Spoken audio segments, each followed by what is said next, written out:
傅少铎，你江庆，他唤他，声音从未有过的温柔。我媳妇真好看。他闭上眼，等待着预想中的那一刻。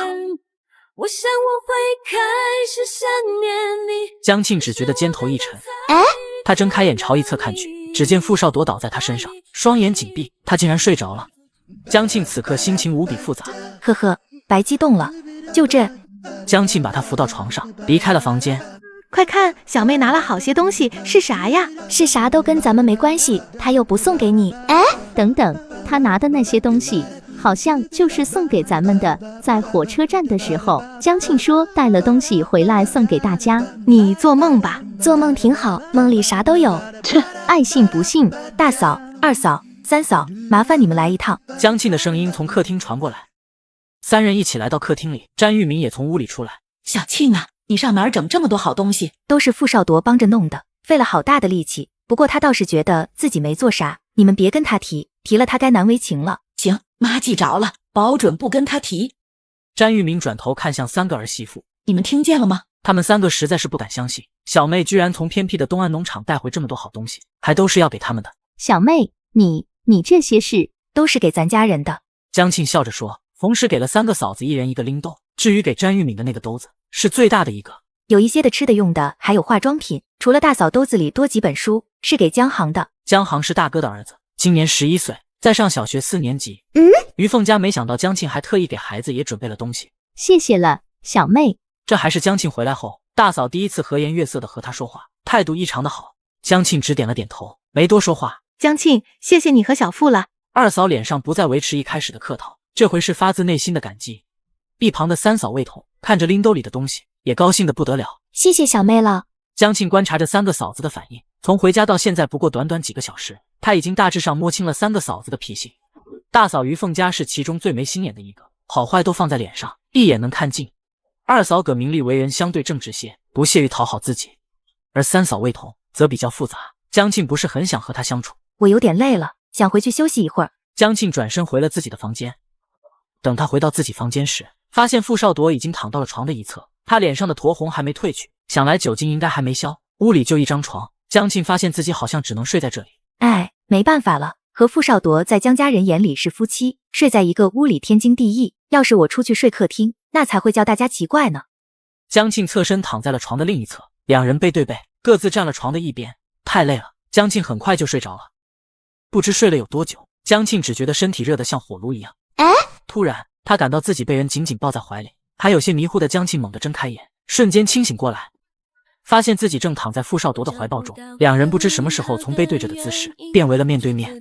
江庆很小心地往后蹭，希望在不惊醒他的前提下从怀抱里出去。这时傅少铎忽地睁开了眼睛，过了2秒他才彻底清醒过来。你还是再睡一会儿吧，天色还早。傅少铎一下把江庆捞了回来，再度回到了滚热的怀里。你干嘛？江庆仰着下巴看他，心跳霎时紊乱。傅少铎没说话，突然凑过来贴近江庆。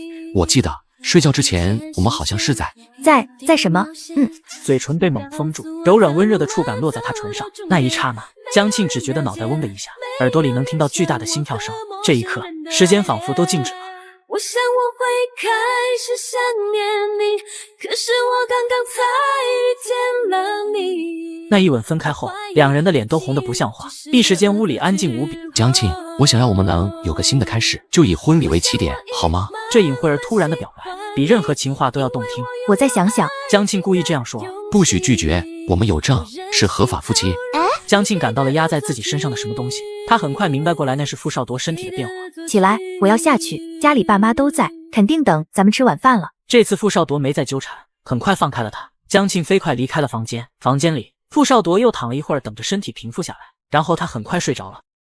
已是傍晚时分，江丽修完了机器，早已回到家里。小庆，对不起呀，爸中午有事，没能回来陪你吃午饭。爸，怎么会呢？当然是工作放在第一位，吃午饭和晚饭没啥区别。上次你来信说要补办婚礼，场地选好了吗？不是都在家里结婚吗？还是饭店？我们老江家的女儿结婚，怎么能办得那么寒酸？我和你妈商量过，要是傅家没有合适的场地，就借我们厂里的礼堂办，到时候多叫些人过来，热热闹闹的办一场。在礼堂办婚礼？爸，在礼堂办是不是太铺张了？稍微有一点，不过我女儿结婚，当然不能寒酸了，就这么定下了。回头你问问小付，别忘了。姜丽态度坚定，江庆也不好再反对，只得答应下来。傅少铎一下把江庆捞了回来。我记得睡觉之前我们好像是在什么？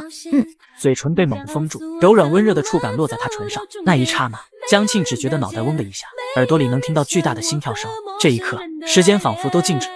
我想我会开始想念你。然后傅少铎又睡着了，江庆去了客厅。过了很久，江庆来房间里喊他起来吃饭了。傅少铎睁开眼，清醒过来。几点了？我是不是睡了很久？江庆发现他脸上的酡红彻底消失，这次他才是真的醒了酒。我没事，已经不醉了。那你赶紧出来吧，要吃饭了。这个时候，最后一道汤也端上了饭桌，正式开饭了。傅少铎坐在了江庆边上的空位上，他心里闷闷的，并没有生气，只是觉得傅少铎一觉醒过来，好像把之前说的那些话都给忘了，又恢复到往常无比正经的模样。他中间醒过来那次说的话，究竟是不是真的？正想着，忽的一双筷子伸过来，将一块红烧肉放在了他碗里。江庆转过头，正对上傅少铎含笑的眼睛。你最喜欢的红烧肉，妈的手艺很好，尝尝。这是极为温馨的一幕，詹玉敏和姜丽两个做父母的都看在眼里。女儿和女婿感情能这样好，我总算能够放心了。吃完饭，詹玉敏让傅少铎今晚住在家里，明天再过去他家。傅少铎痛快地答应了。詹玉敏很满意他的态度，又把江庆叫到房间里说话。詹玉敏上下打量着江庆，视线在他小腹上停留很长时间。江庆被看得有些发毛。妈，你干嘛这么看我？你俩结婚这么长时间，咋就没个动静呢？哪有那么快？我俩结婚1年还不到。詹玉敏白了他一眼。好些年轻小两口一结婚就怀上了，你俩这都8个月，时间不短了。8个月很长吗？再说我们上班那么累，哪有心思要孩子？他这话说完，詹玉敏脸色忽地古怪起来。小庆，你和妈说实话，是不是小付他不行？江庆无语了。老太太的脑回路也太清奇了吧，居然能联想到这上面。行不行的，我哪知道，我又没用过，不过感觉应该是行的，毕竟下午在房间里。江庆轻咳一声，打断了脑子里的想法。妈，你想到哪儿去了？怎么可能是因为这个？那是为啥呢？江庆半天没有说话。好了，妈不说这些，不过可说好，要是1年以上还怀不了，必须要去医院检查一下，你们2个都得去。逼着江庆点头同意，詹玉敏这才继续下面的话题。我叫你过来，重点不是说这个，我主要是想跟你商量一下补办婚礼的事。你们日子定在初8，算一算没剩下几天，该准备的都要准备起来。对了，你问没问傅家准备的咋样了？我没问。这么大的事，你真是一点心都不操。行，也好，这样省心。说到后面，他还是不愿意用重话说女儿，自己给他找理由。妈，别担心，傅少铎一直都很靠谱的。哼，詹玉敏重重哼了声。他靠谱我知道，可是你婆婆能靠谱不？这点江庆还真不知道，他还从来没见过傅少铎的家人。应该没问题的，你就别操心了，反正明天过去就知道了。对了，你爸一心想让你在机械厂的礼堂里办婚礼，不过我觉得不大合适。妈也想让你风风光光嫁出去，可咱现在毕竟领证大半年了，别人问起来不好说，还是2家人在一起聚一聚就好了。不过还是要看你的意思，如果你实在想在礼堂办，那妈也不反对。江庆当然不愿意在机械厂的礼堂里办婚礼，要是在礼堂办，到时候得请多少人过来，7大姑8大姨的。凭他现在的情况，还是怎么低调怎么来的好。妈，就听你的，我也觉得在礼堂办太铺张了，咱们简单点，在家一起吃个饭就行。哪能在家里吃饭？我已经选好了几家国营饭店，过几天让你婆婆来一趟，我们2个商量看看在哪个饭店办比较好。一听要在国营饭店办，江庆心里咯噔一声。我不想在国营饭店办，这次婚礼的菜色我都列出来了，那天我想自己下厨。自己下厨？詹玉敏惊讶的脸色都变了。你一个新娘子怎么能自己下厨？再说在饭店里办才有派头，怎么样也不能委屈你。不，我就要在家自己做。江庆这回铁了心要说服詹玉敏，不得不拿出原身那股娇蛮劲儿。果然，詹玉敏就吃这一套。江庆一觉起真来，他立刻就松动了，没2句话就答应下来。小庆，明天你去傅家住1宿，后天就回来，在家里住。你和小付要办婚礼，按风俗那之前是要分开的，就几天而已，没关系吧？一听说要和傅少铎分开，江庆顿时犹豫了，不过很快他点了头答应下来。那你赶紧睡觉吧，养足精神，明天好去婆家。本来江庆没啥感觉，他这么一说完，江庆反而紧张起来。明天就要去婆家了，他还不了解婆家人的性格，据说小姑子不怎么待见他。过了一会，傅少铎也来到屋里，躺在了江庆旁边。江庆嗅到了熟悉的气息，是傅少铎身上的味道，清冽好闻。江庆脸悄悄的红了。江庆没有回答，他这会儿心还在狂跳着，思绪乱得很。过了许久，久到江庆以为他睡着了，便小心翼翼地翻过身，脸朝向床内，面对着傅少铎，想看看他睡着的样子。然而一转过身去，竟直接对上了他的眼睛。你还没睡？傅少铎只回答了这一个字。江庆心底有隐隐的失望，他正想再转过身时，傅少铎忽然靠了过来，抬起胳膊将他揉进了怀里。